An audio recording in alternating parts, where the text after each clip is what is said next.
আসলে আমার একজন কানাডিয়ান কাস্টমার আসছে, না।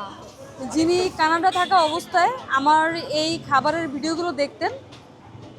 তো উনি একজন সিলেটি মানুষ।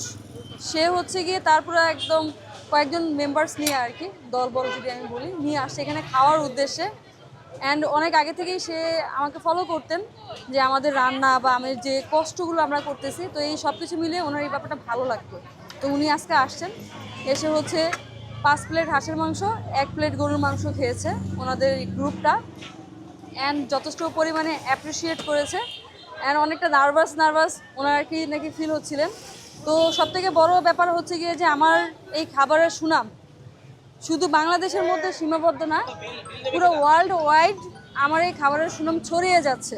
আসলে এই অনুভূতির কোনো প্রকাশ বলতে কিছুই নাই। এটা সত্যি হচ্ছে গিয়ে বড় একটা প্রাপ্তি, যখন একটা কাস্টমার দূর থেকে এসে আপনার খাবারের প্রশংসা করতেছে, আপনার প্রশংসা করতেছে অ্যান্ড অ্যাপ্রিসিয়েট করতেছে। এটা অনেক বড় একটা প্রাপ্তি আমার জন্য, অ্যান্ড মোটিভেশন হিসেবে কাজ করতেছে, যাতে হচ্ছে আমি আমার যে ট্র্যাকটা আছে এর মানে আমি ঠিক আছি। মানুষে অনেক কথা বলে মেয়ে মানুষ রাস্তায় বিজনেস করতেছে শো অফ করার জন্য। 1 বছর টানা রোদ বৃষ্টি ঝড় তুফানের পর যখন হচ্ছে আমি এই যে ভালো একটা প্রাপ্তি পাচ্ছি, এটা আমার জন্য অনেক বড় একটা অর্জন।